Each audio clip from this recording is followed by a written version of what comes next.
I'm David Tunick, President of the IFPDA, and I'm here to welcome you. Great of you to attend. This is the last program event of the fair, and this packed room shows that excitement about German Expressionism is as strong as when I started in the mid-'60s in Boston, where back then there was really very, very strong museum and collector support for artists like Beckmann, Kollwitz, Kirchner, and Haeckel, as well as for Edvard Munch. That interest has never really waned, even in what has been a completely new kind of art market that has evolved over the last 50 or 60 years. A market that has been largely dominated by contemporary art, and at auction, even by luxury goods, such as Rolex watches, Hermes bags, and sneakers. German Expressionism, now more than a century old in its origins, continues to captivate and appeal in its raw messaging and daring imagery. To tell us about it here today are the three people who I believe know more about the subject of German Expressionist prints than anyone else in America. How lucky we are to have them. Thank you to J. Clarke from the Art Institute of Chicago, Starr Figura in the middle from the Museum of Modern Art, and Freyda Spira from the Yale Art Gallery. Thank you all for agreeing to participate on this panel in the IFPDA Fair. I'm sure will be enlightening for all of us here. Let's first give some context. The three of you are involved in three different exhibitions this year that focus on German Expressionism. Freyda at Yale has just opened a Munch and Kirchner show that looks at their work from the perspective of mental health. Starr at MoMA will open a Käthe Kollwitz show at the end of March. It's the end of March, isn't it? That will spotlight Kollwitz's role as an agent of social change and female empowerment. Jay at the Art Institute of Chicago is the co-curator of an exhibition on Paula Modersohn-Becker that is co-curated with a colleague at the Neue Galerie here in New York. It opens there in June before traveling to Chicago for another opening in October. It addresses Modersohn-Becker's unconventional view of women and her innovative style. Now, the intros that I'm about to deliver to you of our three distinguished speakers will be all too brief. To list their many distinguished publications, scholarly papers, groundbreaking exhibitions, grants, fellowships, and many prizes would truly take us the rest of the day, so bare bones only to follow here. My old friend Jay Clarke is the Rothman family curator of prints and drawings at the Art Institute of Chicago. Her research focuses on 19th and early 20th century European art, particularly that of France, Germany, and Norway. Among her many accomplishments, she is highly regarded as one of the foremost scholars in the world on Munch. Jay is a graduate of Holy Cross, went to Brown for MA and her doctorate. Before returning to the Art Institute in 2018, where she had started in 1987, she served as a curator at the Clarke Art Institute in Williamstown, where she also taught in the Williams Graduate Program in Art History. Freyda Spira is the Robert L. Solly Curator of Prints and Drawings at the Yale University Art Gallery. Prior to that, she was a curator for 13 years in the Department of Drawings and Prints at the Met, where we got to know one another. Before that, she had the valuable experience of working in the print trade at an auction house and for one of our great members, C.G. Berner. I wasn't going to mention awards, but I'd be remiss not to point out that Freyda won the IFPDA Book Award for her work on the brilliant catalog for the Met and Albertina exhibition, The Renaissance of Etching. Freyda earned her BA at Barnard, her MA at Columbia, and her doctorate at Penn. Starr Figura is the Phyllis Ann and Walter Borton Curator of Prints and Illustrated Books at MoMA, where she started in 1993. Starr is perhaps best known for her memorable and astounding exhibition that still sticks with me on the Prince of Gauguin. I can still remember walking around that exhibition with you, Starr. She's also equally well known for her work on German Expressionism, where she's highlighted the significance of printmaking within the history of modern and contemporary art. Starr went to Bryn Mawr as an undergraduate and earned her MA at Columbia. With that, I turn it over to the panelists. I'll be back up here for a brief Q&A at the end. Thank you.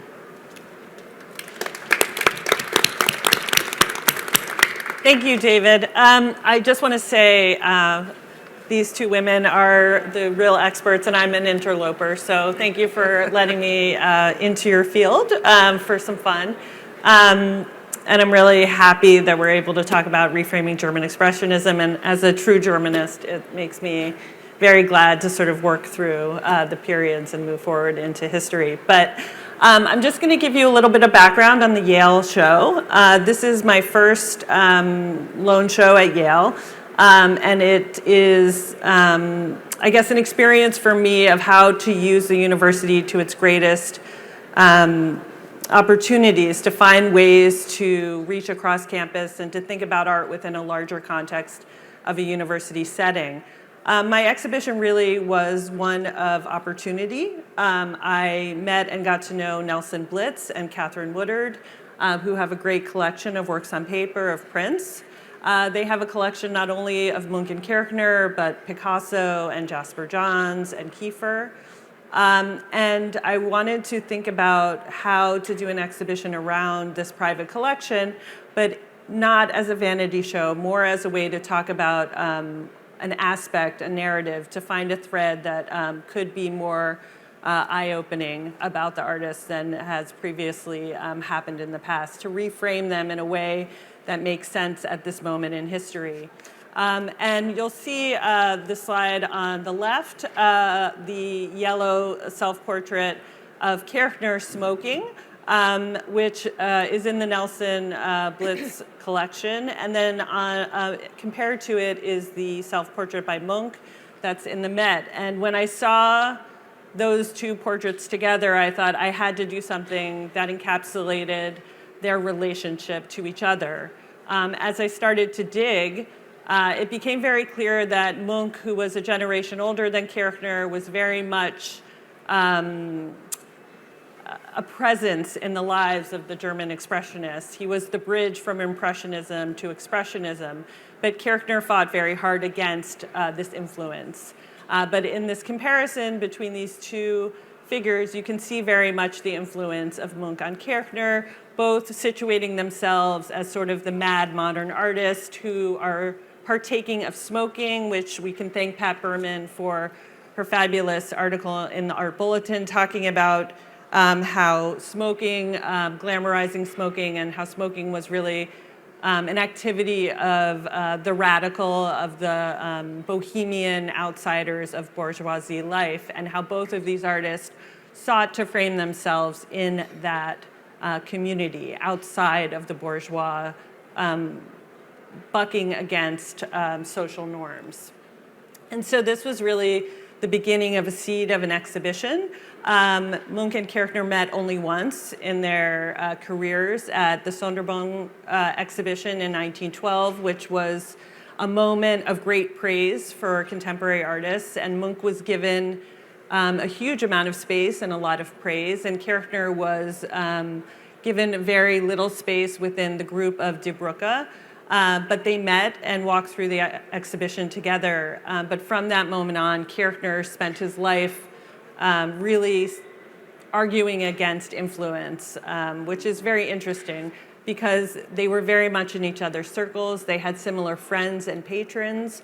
And actually, one of their patrons, Schiefler, Gustav Schiefler, wrote both of their first catalogues raisonnées on their prints.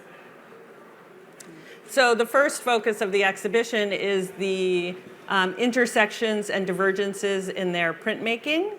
And you can see here these two fabulous color woodblocks from Munch, Toward the Forest, and Kirchner, Moonlight Night. And you can see and think about how they experimented with creating color variations. We know that Munch used a fret saw and cut up his blocks, and Kirchner very much in that realm, also experimented greatly with color, often cutting up his wood blocks, but then also using techniques akin to monotype to create color variations, thickness and viscousness of color.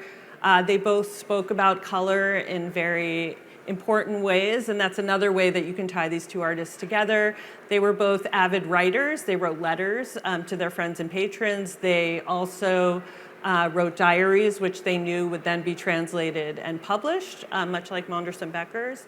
But they knew that in the wake of Vincent van Gogh, these kinds of personal writings were also used to explicate the activities of the artist.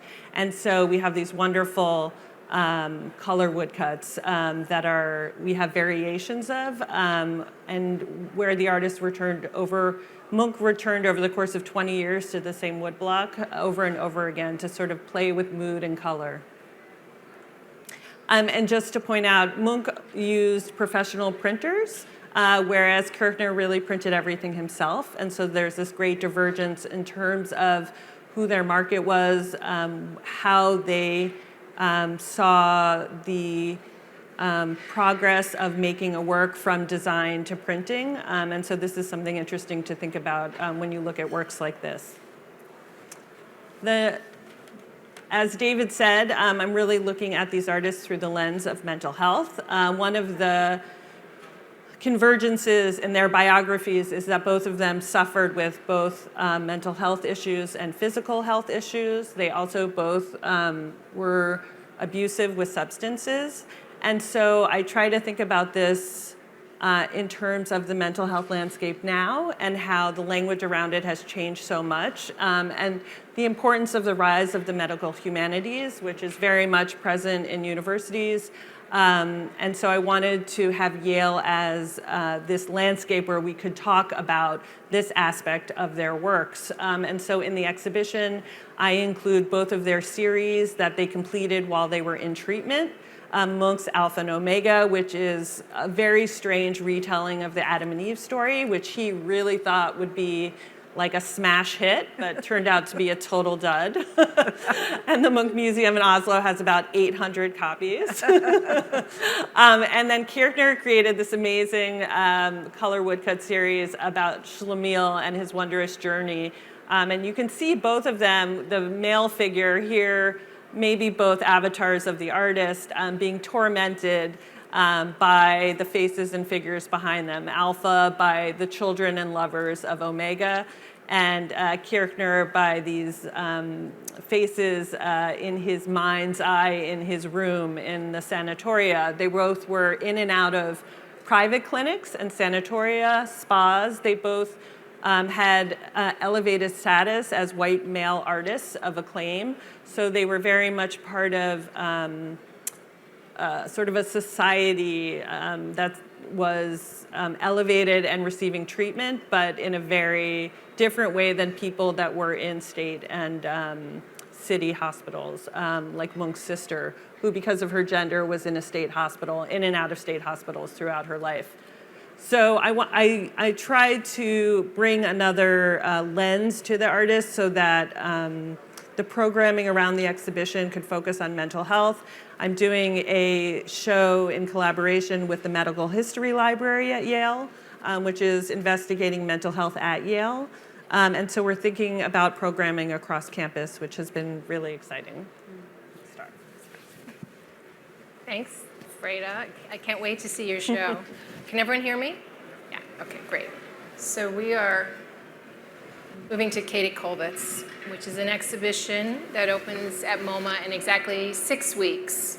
It'll be on view from March 31st through July 20th.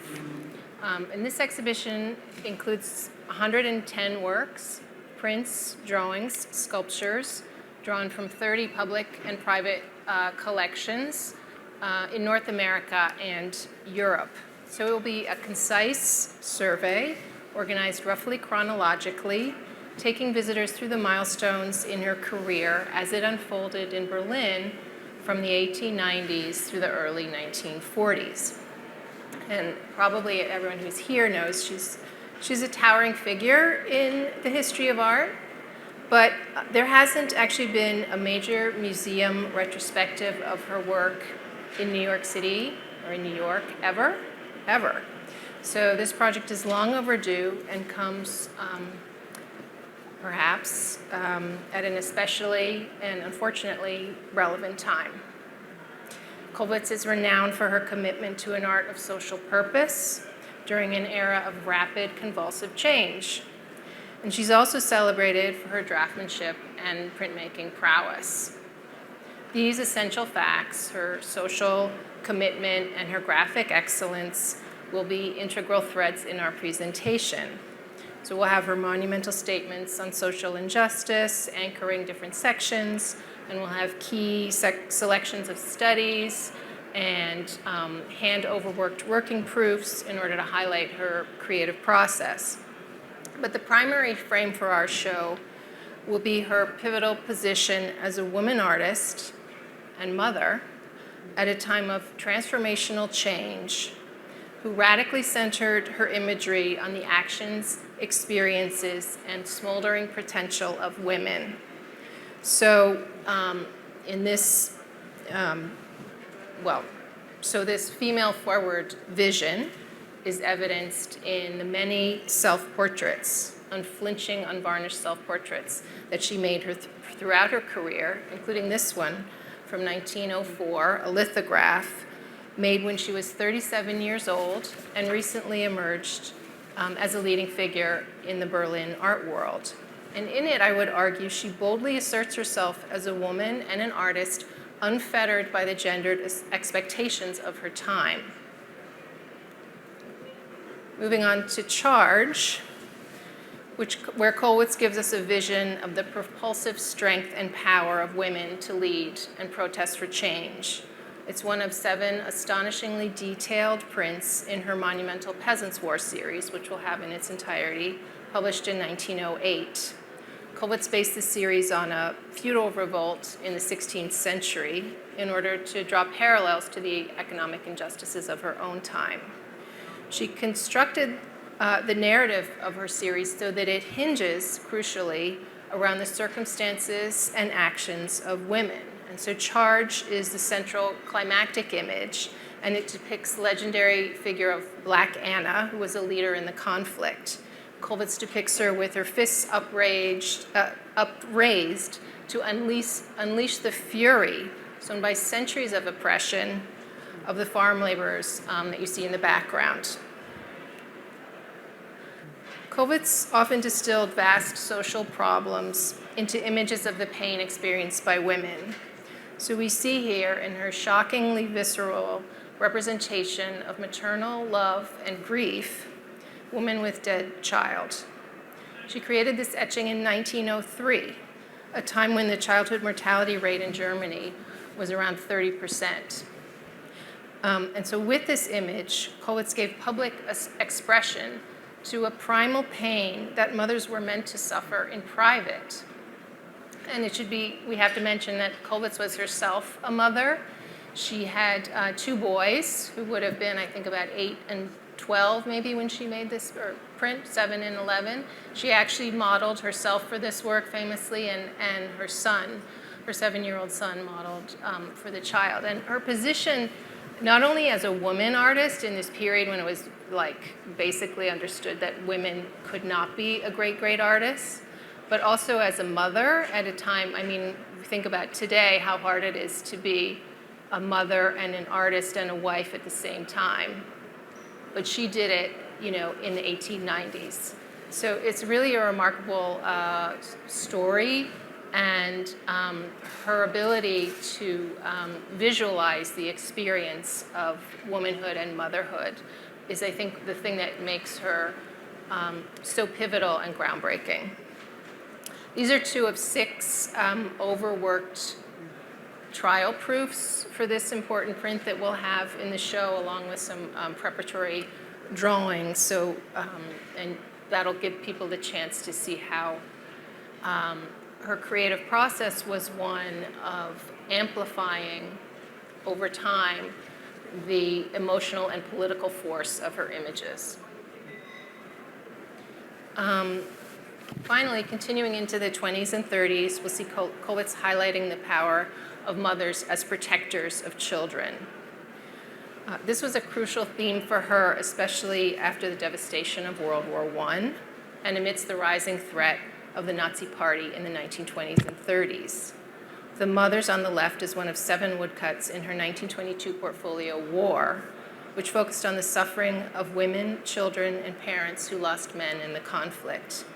And this image was a pointed call for women's resistance against a culture of military sacrifice. So we're talking about Expressionism, and Kollwitz is also often discussed in conjunction with German Expressionism because of the fierce emotional content of her work, because of her commitment to printmaking, and because of her boldly stylized woodcuts, as we see here. But she actually forged a separate path from the Expressionists, which maybe we'll get into in the discussion. And interestingly, she actually didn't make any woodcuts until the 1920s, which was a decade or two later than Munch, who was her contemporary, and then Kirchner, who was almost a generation younger than she was. It was only in the 20s, when she was in her 50s, that she found the boldness of woodcut suitable to the pointed political purposes that she wanted for her art. She previously thought about woodcut and also Expressionism as leaning too much toward abstraction, and she didn't want to do that. She wanted her work to be able to connect in a more realistic way, in a way that people would understand. And so, as she wrote, "My art is not pure art in the sense of Schmidt-Rottluff's, meaning the German Expressionists, but it is art nonetheless. I am content that my art has purposes. I want to have an effect in this time in which people are so confused and in need of help." I'll turn it to Jay. I'm so excited to see both of these exhibitions. They're going to be incredible new opportunities for us to learn more about these artists. I'm not trying to text and give a presentation at the same time, but I did write my notes on my phone. So just a quick show of hands, has anyone not heard of Modersohn-Becker in the audience? Not heard of her? Because I must say, most people, I tell them I'm doing this exhibition, even people that I work with in the museum, even curators of modern art have never heard of her. So we're very excited to introduce her. Here we see 2 self-portraits of Modersohn-Becker. And while she's been celebrated as a feminist icon in the US, I would say for the most part she's little known outside of the artistic realms. But in Germany, she's really a marquee artist. When you go to a museum in Hanover, you don't see a Van Gogh or a Cézanne or a Warhol as their marquee image. You see a portrait of Modersohn-Becker. So she's very well respected in Germany. And she was actually the first woman artist to have her own standalone museum, the Paula Modersohn-Becker Museum in Bremen, which was founded in 1927. And this exhibition, which opens at the Neue Galerie, as David kindly mentioned, in June of this year, then travels to the Art Institute of Chicago in October of this year. And this will be the first museum retrospective in the United States ever held, which is kind of incredible. It was originally proposed to me by Jill Lloyd when she started working in this exhibition, and I was very honored that she asked me to be the co-curator and co-exhibition author with her, because I've long been interested in Modersohn-Becker. So just to, on the left, we see a self-portrait that now hangs at the Museum of Modern Art, which was an acquisition made with the Neue Galerie and MoMA. And then on the right, an incredible self-portrait of Modersohn-Becker made later. There is a large body of drawings, and I show you just 2 here by Modersohn-Becker. There are a number of sketches. She did very improvisatory sketches for works of art and other media, really studies for painting she later did. But in 1898 and 1899, she made a series of about 50 large-scale drawings, and some of these are literally life-size. They're huge. not these two on the screen. But the one on the left has long been very popular in our study room. We have a lot of students and professors that come from the School of the Art Institute. And interestingly, most people come in and they say, oh, I didn't know you had that Käthe Kollwitz. Well, it's not Kollwitz, it's Modersohn-Becker. So I became really fascinated in these images and wondering why people don't know about them and why they're not in exhibitions and they're not in publications.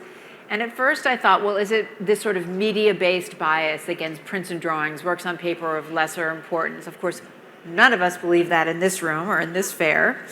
But I think it also maybe relates to the subject matter. Most of her models came from poor houses in Worpswede, this country town where she lived outside of Bremen. So they were not beautiful subjects. They were, there could be a class connection there. But these were ready models for her because most of the working age men were in the fields, the working age women were in the fields. Only the older women and the nursing mothers were her models because they were available. And they were available for very low prices because they were so poor. So these are just two amazing drawings that will be in the show. And we can't, at the IFPDA sponsored event, not talk about her prints, but I think they're potentially even less known than her drawings, which are also not very well known. She made 11 prints during a very concentrated period in 1889, again in this small village outside of Bremen, again called Worpswede, Germany. And she was taught to do etchings by a man named Heinrich Vogeler, who some of you may know, probably even less that know Modersohn-Becker, but a wonderful artist who did a lot of sort of Art Nouveau-inspired, very fairy tale-like images, again in Worpswede. And she made these prints in very, very small numbers. And I was actually lucky enough to see the press on which she printed them last year. They're aquatint and etching, and they're very beautiful. These early impressions are very beautiful, but most of them were posthumously printed. She died at a very young age in 1908. And those of you who have a very studied eye, probably can't see it on these images, but on the lower left, they are signed by a man whose name is Otto Felsing, who is a very well-known Berlin printer. And he printed these after she passed away. As I said, they were published in an edition by her husband, who survived her, Otto Modersohn, and he's actually the one that signed them. So there are a small number of impressions of these works. There was a later edition printed in the 1920s, and as those of you who know, the prints, the copper plates age over time. The aquatint suffers from its beautiful chiaroscuro qualities, and they're not nearly as good as these earlier printings. But I think probably they were created for either some sort of series, maybe a kind of fairy tale type imagery, or they were created for the artists who later published in journals. There are art journals such as Pan and Zeitschrift für Bildende Kunst who would give artists money. They would pay for the plates. They would print the plates. These originals would come out in these in these series, basically like high-end art journals, and then the artist would make some money, which made a big difference to artists when they were very young and poor. And on the left, you see an image that very much looks like kind of fairy tale, like a young girl with some geese. And on the right, this beautiful print, printed in a kind of greenish blue, is an old woman in a forest, kind of feeling her way through the forest with some mushrooms springing up on the ground underneath her, has also been known as blind woman playing the piano. So to the question of whether she is a German expressionist, even though I'm sitting here on this panel about German expressionism, I would say no, because she died really even before expressionism came over. But I would say she's an expressionist with a little e, maybe not an expressionist with a capital E. She was very influential to the expressionists. She was doing expressionism before they did. She was doing Picasso before he did. She was very much ahead of her time. But I think in a way she really is her own category, sort of as Starr said of Kollwitz. And the subtitle of our exhibition is Paula Modersohn-Becker, I Am Me. So I think that she very much had her own style. So I'm looking forward to the Q&A, looking forward to learning from my co-presenters here, and we have a good 25 minutes for Q&A. Thank you. Are you going to ask us questions? Are you going to kick off our Q&A? Well, I have some questions. Okay, so let me ask first, why these artists, why now? Starr? Oh, sure. Well, so Käthe Kollwitz. Well, there's a few reasons, I think. I mean, the first one is probably sort of obvious if anybody's paying attention to what museums are doing these days. We are all organizing exhibitions about women artists, especially women artists who have been overlooked or not given the attention they deserve, like Paula Modersohn-Becker. Kollwitz is in a different category because she has been really famous, and in her lifetime, she was one of the few women who actually achieved a level of fame, which is one of her remarkable achievements.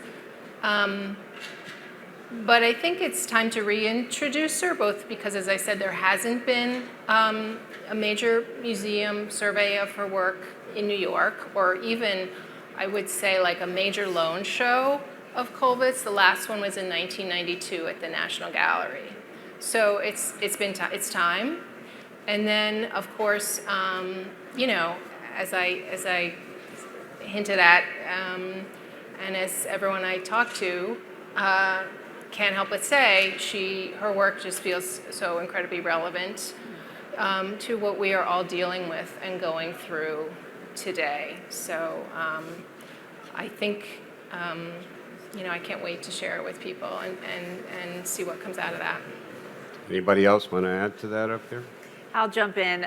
I have wondered in the last few years as I've been working on this exhibition, had I proposed this exhibition 10 years ago, would it have been approved? Mm-hmm. Because she's so unknown, but as Starr said, there is so much more interest, as there should be, to celebrating women artists, which I've been, you know, doing all along in my career.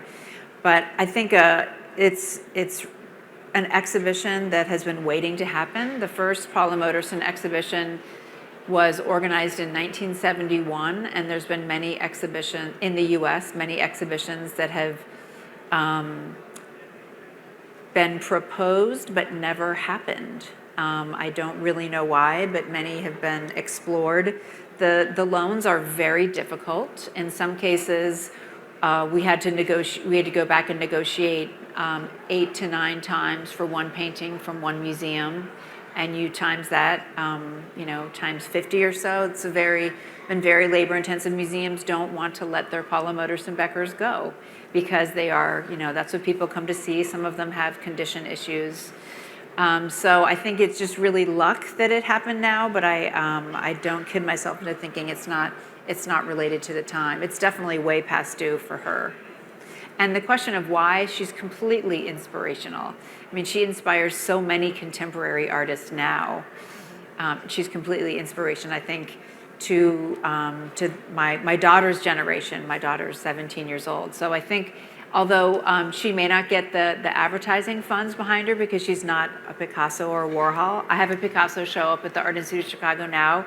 He's a fantastic artist, but the promotional money will go towards him. Maybe not, but I'm hoping it's going to be a sleeper. And people are going to love it and say, oh, everyone has to come see this show. She's so interesting. And I'm really hoping that the younger generation, like, you know, people in their teens and 20s will get out on social media and say, you know, she's really exciting and interesting. You have to go see this work. And Freyda, I particularly want to ask you, there have been an awful lot of Munch exhibitions. Thank you, Jay. Jay has figured in several of them. And of course, Kirchner is also widely shown, maybe not so much in this country as Munch, but could you enlighten us what drew you to Munch and Kirchner now? Yeah, I mean, they're decidedly not women. And Munch is a very celebrated artist. I think what drew me to putting them together was that Munch has received a lot of attention, and his printmaking is so well researched, and there's so much scholarly material around that.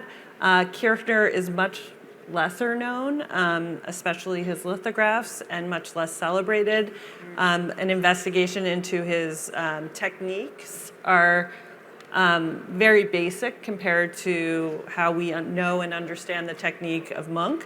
But putting them together provided an opportunity for me to think more broadly. And as someone coming from Renaissance artists, where it's all white men mostly, I've been trying over the past few years to think about ways of reframing early modern works on paper. And so when I was presented with the opportunity to work on Munch and Kirchner, the sense of reframing them with new kinds of questions or looking at them with a different lens seemed really kind of, just a great opportunity. And then again, at Yale, this is not the kind of exhibition I think I could have proposed at the Met. It would have been a very different exhibition, and I feel like now that I have the opportunities to work with all kinds of different disciplines, it's been an amazing experience for STEM classes and psychology classes and medical school and wellness centers on campus. Mental health is so much part of the crisis that's going on in our world right now. Especially on university campuses. And so I feel very, lucky to be able to show that the museum is hopeful that we can be part of these conversations. I have a really important follow-up question for you, Freyda. I hope you have in the provenance that I once owned that Kirchner. Nice. I don't, but I will put that in. Put it in there. I have one more question while I have the mic, and then I'm going to ask some of you to raise your hands if you have questions. And it's one of my favorite, actually, at almost every panel.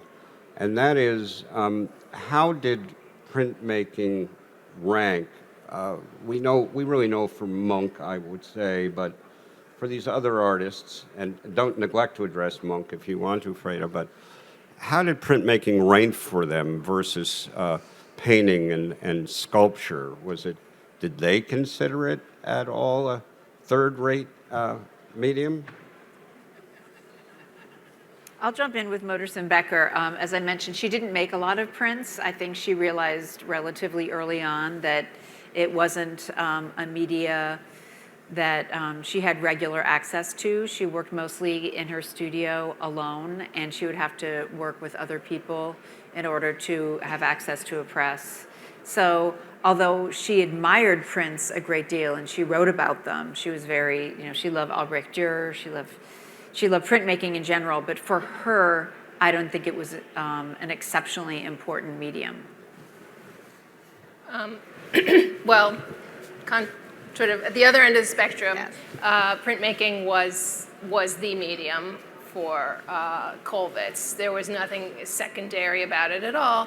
She studied to be a painter, but she gave that up very quickly and turned to printmaking, and that was her primary medium.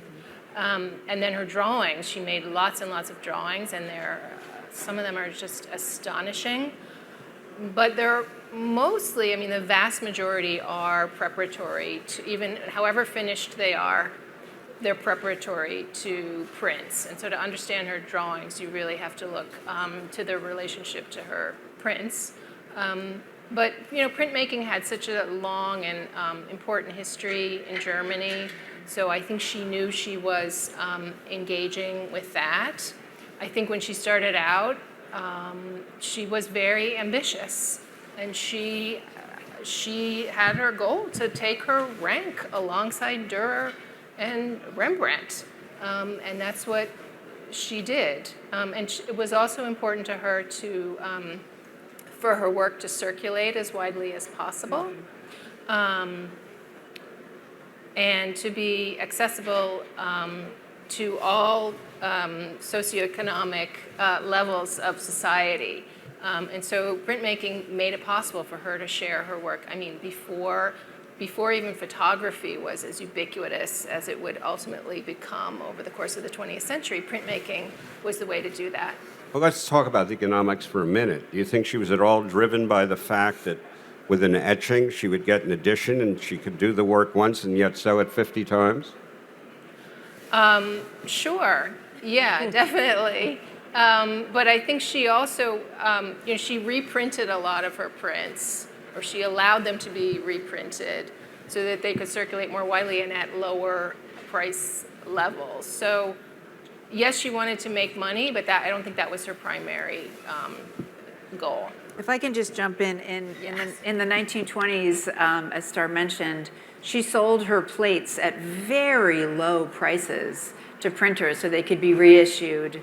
And these were very affordable prices that were given to these prints. I mean, yes, you could say in the 1920s she had more money and she was able to do it, but it was really to expand her reach and to expand her message at a low price. Freyda, what about Kirchner and prints versus paintings? I mean, both Kirchner and Munch were also painters. I don't want to talk about Munch in front of Jay because she can talk about Munch. But what I said before, Munch was an artist who was very early on rejected, by society and by critics, and he turned to printmaking, I think, as a way to make money and to sort of broaden his brand and appeal to get a wider audience for his works. But, I mean, both of them used woodcut and lithography throughout their lives. Munch and Kirchner, they both had their own presses. They traveled with them, they coveted them, they experimented with different matrices and materials, different inks, scratching into the block. Munch very famously, he's cutting things up, he's using the wood grain. I mean, he is really... they're both very entrenched in printmaking. And it's a wonderful thing to see them use it throughout their lives in different iterations and for different purposes. Nothing is ever a straight line with either of the artists. There's no preparatory drawing that then leads to a painting that then leads to a print or the other way around. It's all part of the same creative process. And it's just integrated into their everyday work. Any questions? Yes, sir. Wait a minute. Take the mic. You referred a couple of times that Kollwitz's work is very relevant to what we're all going through today. I mean, there's a lot of things that we're all going through today. So can you elaborate on that? What do you exactly mean by that? Yes, well, her art was very socially and politically oriented. And she dealt a lot with as I showed in one of the prints, she did a whole series in response to World War I, about war. So she's dealing with social and political issues in a time of really rapid transformations in society that are kind of shaking the foundations of society. And I think we can all see that we're part of a world like that where sort of technological changes, socio-political changes are transforming our world at such a rapid rate that it's hard to really, that it's making a lot of people very anxious. And so she was confronting a period like that in her time. And so she's sort of a model of how to be a socially engaged artist. That's one thing. And then, and in her themes, again, with war and class struggle, I think we can look at them through the lens of today. And then the other thing is just her message. I think, when you step back and look at what is her primary message, it's compassion. It's all about love and compassion, really, even however tough the images are. And I think that's a message that, again, as we confront all the difficulties we're facing today, it's a message that feels very relevant. You're welcome. Yes, right here, Mike. Hi, thank you for a very stimulating panel. Looking forward to all of your shows. In the contemporary scholarly discourse on expressionism, is primitivism a point of reference at all still? Or has the concept of primitivism been so contaminated by its association with racism and colonial domination that it's no longer talked about? Is there any attempt to put a positive spin on primitivism? And if so, who's doing it? Any scholars you might point me to? I'd be very grateful. I mean, I can just say that there was a recent exhibition on Kirchner and colonialism in Germany, which was a very deep dive into the subject matter, the lifestyles that Kirchner and his circle had as relates to colonialism. It was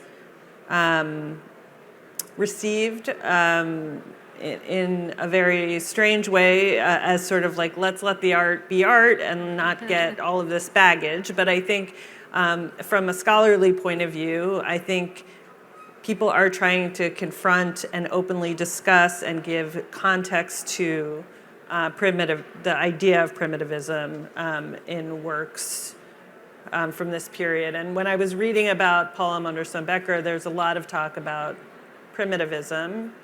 And I think, you know, as we explore her in new ways in Jay's exhibition, the context and the content will feel different as we're now allowed to openly discuss these things or become even aware that we can address these things in a museum context. Any other questions? Yes. Yes, thank you for all the information. I don't remember hearing about Paula Modersohn-Becker. What was her husband's profession, number one? And the second question I had was for Starr. What professions did Käthe Kollwitz, she had two sons, what did they wind up doing? And the reason I'm asking is with Alice Neel, her sons, one became a doctor, the other one a lawyer, and they contributed to Alice Neel's longevity. So to answer the first question, Paula Modersohn-Becker was married to a painter. And when she went to this small village called Worpswede outside of Bremen, she met Otto Modersohn. He was married at the time, and they had a small child. His wife died, and then Paula Modersohn-Becker was his second wife. And the title of the exhibition comes from a moment in time where she left her husband because she wanted to become an independent artist. And she's in Paris, and she says, do I sign my name Paula Modersohn-Becker, or do I sign my name Paula Becker? I don't know who I am anymore. But I guess, and this is a letter she wrote to her very good friend, Rainer Marie Rilke, the poet. She said, but I am me, and I hope to become more and more myself as time goes on. She did go back to her husband in the end, and then died 2 weeks after she gave birth to their first child from complications from childbirth at the age of 31. And he really carried on her legacy. Sorry, I'll stop now. I could go on and on and on. Anybody else? Oh, she had a second question, a follow-up. Oh, sorry. Sorry, no, that's Go okay. ahead. I'll be quick. So she had two sons, Hans and Peter. Peter, unfortunately, died in World War I. He was only 18 years old in 1914 and wanted to enlist. This is a famous story. But he was underage, so his parents had to give him permission. And his father, her husband, was reluctant, but Käthe was kind of caught up in the fever of the war at that time, and she convinced her husband to give him permission. So they gave him permission, and he died 2 months later on the front at the age of 18. And that experience was pivotal in her life and career. It's directly related to that image and to the images that we see of mothers holding their children tight and protecting them. Very much comes out of that experience. And she also becomes a pacifist as a result of the experience of the war. And so that personal experience informs her work always, but she translates it into kind of these universal visions. Her other son, her older son, was also in the war, but he survived Hans. I believe he became a doctor. I'm going to turn to Jay, who's also the expert on Kollwitz. Is that But right? then- He but became a then doctor? He did Yeah. become a doctor, but then his son died in the Second World War, so her grandson died in the next war. Right, and he was also named Peter, just like her son. Yeah. Yeah. Yes. Thank you, all three. It seems that you have entered into a very intentional invitation to dialogue with your viewers. And I am intrigued by how you see these exhibitions resulting in purpose that you obviously have in your thoughts behind your selections. I would also be interested to hear about how you view Yale students at this time, because I am reading a lot about angst on the campus and concerns about what kind of generation is moving forward into our society and how to give them some support. You are in an interdisciplinary situation, a setting. Can you flesh that out a little bit more, how you intend to use that? And do you have any sense, maybe it's too soon, of how the students are responding to and what you hope to do to help them? Your goal. Yeah, I mean, obviously Yale has been in the news a lot around mental health and failures on campus to support students who are struggling with mental health.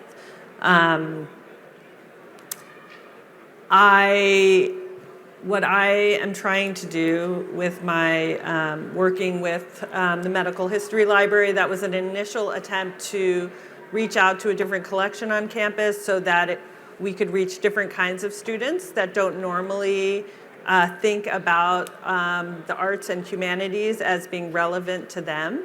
I also thought it was a good avenue into meeting different constituencies across campus. That said, Yale is an enormous place. So what I have found that's been the most, that has been working the best is to, we have an academic liaison, so who's reached out to different departments across campus so that professors know that the exhibition is happening. We have probably 100 tours set up that me and Joseph Henry, who's my fellow, who's working on the show as well, will be giving ourselves personally to these classes. We're working with several initiatives across campus. One is called the Happy Initiative, which is about humanities and public health and the arts. So we're working with them on programming. We're also working with the Good Life Center, which is at the new Schwartzman Student Center to do, to integrate the exhibition into their programming around meditation and mental health. We're bringing through Schwartzman all I can say is call him a rock star, a guy, a musician who has battled with mental health and who has found solace in creative endeavors. And so we're working a lot with the idea that art is a therapeutic and that even Munch and Kirchner used art as a therapeutic while they were in and out of treatment, where they were provided with the materials and the support to keep on creating art as a way to express themselves. And so I think from our reaction from professors and students has been very positive. The show just opened on Friday, so I don't have any real anecdotes to share yet, but there's a lot of enthusiasm, and that makes us very happy. Two things. I'd like to hear you just give a brief commentary on how you view the student and why you think this exhibit is going to be important to them. And the second is, would you please also reach out through the avenues to the alums and maybe offer a Zoom or something, because Sure. you have a lot of angst in the alums as well. I mean, Thank I you have a very lot much. of Excuse me, I angst. think she's already addressed the student questions. Yeah, I mean, I know. think I have two teenagers, and I think we all know that in the post-COVID world, there's a lot of anxiety everywhere about a lot of different things. I think most of us, I myself, struggle with anxiety. So I feel like it's a part of all of our daily lives. We all, at least in our bubble in the tri-state area, talk about mental health a lot.